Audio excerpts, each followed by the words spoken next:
सरकार अब uniform civil code लाने जा रही है। इसके लागू होते ही तुम्हारे सारे अधिकार खत्म हो जाएंगे, मुस्लिम इदारे मिट जाएंगी, मुस्लिम पर्सनल लॉ खत्म हो जाएगा। तुम अपने बच्चों को और क्या दोगे? 2019 के बाद संसद में हमने जो हालात देखे हैं उसकी चिंता होती है, हमें तो रात में नींद भी नहीं आती। ये विचार है सपा सांसद एसटी हसन के। सांसद के ये विचार साल 2022 के सितंबर महीने में सामने आए थे। एक बार फिर से ये शब्द इसलिए जिंदा हो गए क्योंकि यूसीसी की सुगबुगाहट एक बार फिर से होने लगी है और सपा सांसद एक बार फिर भड़क गए हैं और कह रहे हैं कि बीजेपी कोई भी कानून बना ले, हम शरीयत को मानेंगे। इस बात को कहकर सपा सांसद आखिर क्या कहना चाहते हैं, आज बात उसी पर करेंगे।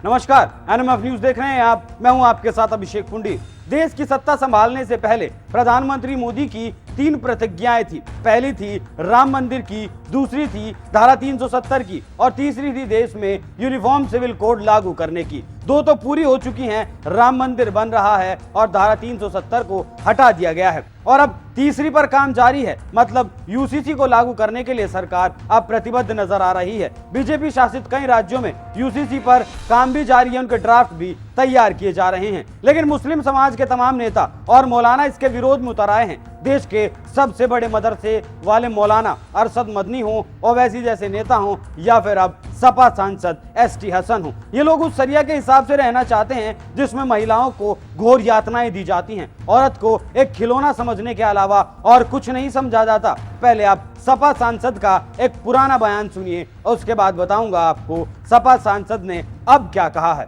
सिर्फ कौम के लिए, हिंदुस्तान के लिए, उत्तर प्रदेश के लिए, हिंदू मुसलमान एकता के लिए मैं आपसे इतनी दरख्वास्त ज़रूर करूंगा कि इलेक्शन आने जा रहा है।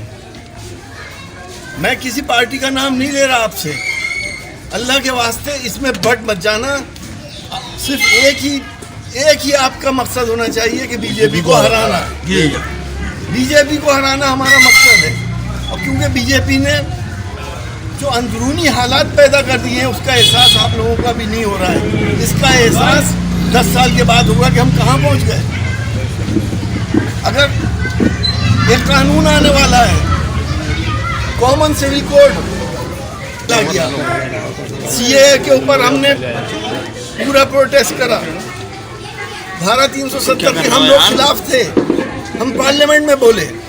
लेकिन अगर कॉमन सिविल कोड आता है तो मुस्लिम पर्सनल लॉज ख़त्म हो जाएंगे। हम अपनी औलाद को विरासत में जो तरका देते हैं, पूरी दुनिया का वाहिद मजहब इस्लाम है जिसने औरतों को बाप के हिस्से, हमारे हिबे ख़त्म हो जाएंगे, दूसरी शादी नहीं कर सकते। एक बड़ी समस्या क्या आएगी जो मैं आपको बताना चाहता हूँ, जो आपके दिमाग में रहनी चाहिए कि आर्टिकल 30 और आर्टिकल 29 ख़त्म हो जाएगा। अगर आर्टिकल 30 और आर्टिकल 29 ख़त्म हो गया तो जितने हमारे अक़लियती इदारे हैं, चाहे जामिया मिल्लिया इस्लामिया हो, जामिया हमदर्द हो, अलीगढ़ मुस्लिम यूनिवर्सिटी का तो केस चल रहा है, हमारे मुरादाबाद में मुस्लिम डिग्री कॉलेज है, कोई ज़िला ऐसा नहीं जहाँ पे अक़लियती इदारे ना हो। सबका माइनॉरिटी करैक्टर ख़त्म हो जाएगा। माइनॉरिटी करैक्टर ख़त्म होने का मतलब ये है कि आपके बच्चे उसमें प्रायोरिटी पे तालीम हासिल नहीं कर सकते। जब तक करैक्टर रहता है 50% आपके बच्चे लिए जा सकते हैं मेरिट के बगैर। फिर हमारे बच्चे कहाँ जाएंगे? आज डॉक्टर इंजीनियर बनना है, जामिया हमदर्द में भी हो रहे हैं, अलीगढ़ मुस्लिम यूनिवर्सिटी में भी है, जामिया मिल्लिया इस्लामिया में भी है, साउथ की कुछ यूनिवर्सिटीज़ हैं। तो आखिर इन इरादों को समझ लो कि इस पार्टी का वाहिद और वाहिद मकसद गालिबन यही है कि हिंदुस्तान का मुसलमान बेरोज़गार हो जाए और मजदूरी करने लगे। लेकिन अल्लाह की शान बहुत बड़ी है, घबराने की ज़रूरत नहीं है। उससे हम लोग मांगते हैं, उस पर यकीन करते हैं और हमें पूरी उम्मीद है कि सारी साजिशें जो हमारे खिलाफ हो रही हैं वो नाकाम करेंगे और इंशाअल्लाह ताला हम सब लोग सुरखुरू रहेंगे।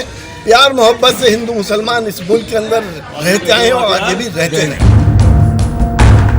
इन लोगों की आंखों पर पता नहीं कौन सा चश्मा लगा है जो ये लोग यूसीसी को सही तरीके से नहीं देख पाते हैं। ये लोग नहीं चाहते कि मुस्लिम महिलाओं को भी समान अधिकार मिले और वो आजादी से जी सके। अब आप देखिए सपा सांसद का अब क्या कहना है। सपा सांसद का कहना है समान नागरिक संहिता कानून बीजेपी का चुनावी एजेंडा है। ये मुसलमानों को परेशान करना चाहते हैं और हिंदू मुस्लिम के बीच नफरत पैदा करना चाहते हैं। हम शरीयत कानून को मानते हैं और उसी को मानेंगे।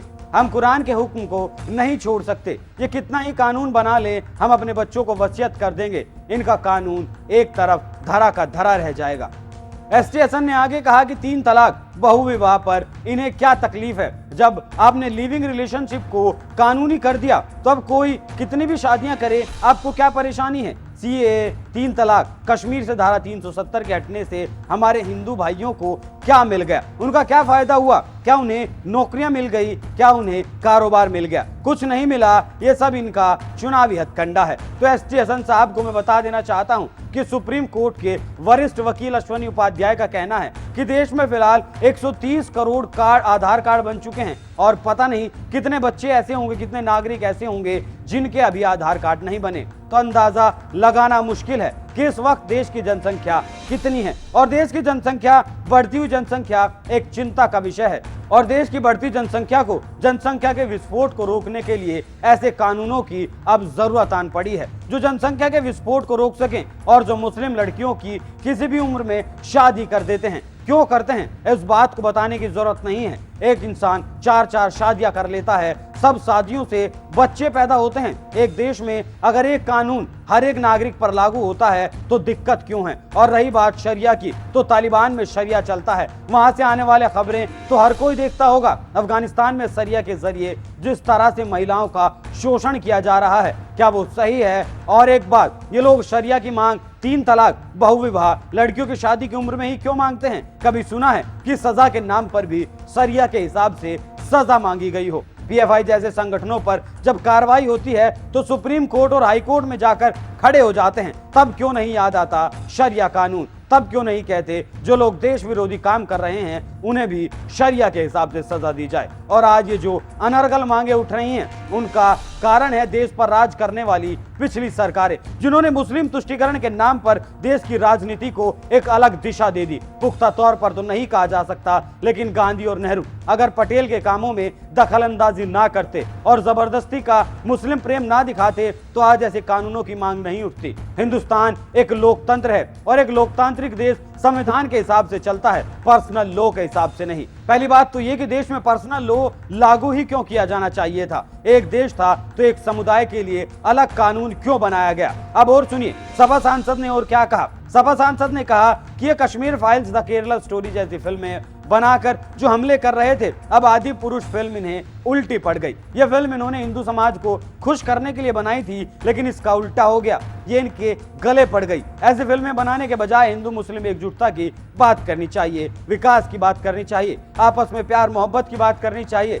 हर व्यक्ति को अपने धर्म को मानने और उसका प्रचार करने का कानूनी हक मिलना चाहिए। अगर हम अपने बच्चों को इस्लामी कानून के मुताबिक अपनी संपत्ति में उन्हें उनका हक देते हैं तो फिर इन्हें आपत्ति क्या है? तो सांसद साहब, दिक्कत किसी को नहीं है, लेकिन जब हिंदू बेटियों को बाप की प्रॉपर्टी में हिस्सेदारी मिल रही है तो मुस्लिम बेटियों को क्यों ना मिले? और रही बात फिल्मों की, तो केरला स्टोरी और कश्मीर फाइल सच्चाई दिखाती हुई फिल्में थी तो उसका समर्थन किया गया, और आदि पुरुष में कुछ चीजें गलत दिखाई गई हैं तो उसका विरोध किया जा रहा है। और भाईचारे की अगर बात कर रहे हैं तो फिर जब मुस्लिम समाज ने केरला स्टोरी और द कश्मीर फाइल्स का विरोध किया था तो फिर आदि पुरुष का विरोध क्यों नहीं किया गया? कौन साथ आकर खड़ा हुआ कि हाँ, तथ्य गलत दिखाए गए हैं, इस फिल्म को बैन करना चाहिए या जिस तरीके का भी विरोध करना चाहिए था?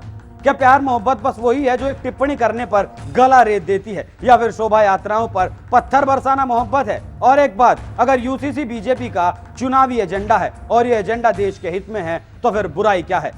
एसटी हसन और ओवैसी जैसे नेताओं की बात का अगर लब्बो लुबाब निकाला जाए तो उन्हें सिर्फ मोदी को हराना है और अपनी रहनुमा सरकार को सत्ता देनी है। जैसे कभी कांग्रेस पार्टी में होड़ मची थी कि मुस्लिमों का सबसे बड़ा रहनुमा कौन है, जो होड़ आज भी मची है कांग्रेस का शुरू किया हुआ तुष्टीकरण आज देश को खोखला कर रहा है। नेता सत्ता पाने के लिए कुछ भी कर गुजरने के लिए आज देश में तैयार दिखते हैं। आप एसटी हसन के इस बयान पर क्या राय रखते हैं? हमें कमेंट कर जरूर बताएं। नमस्कार।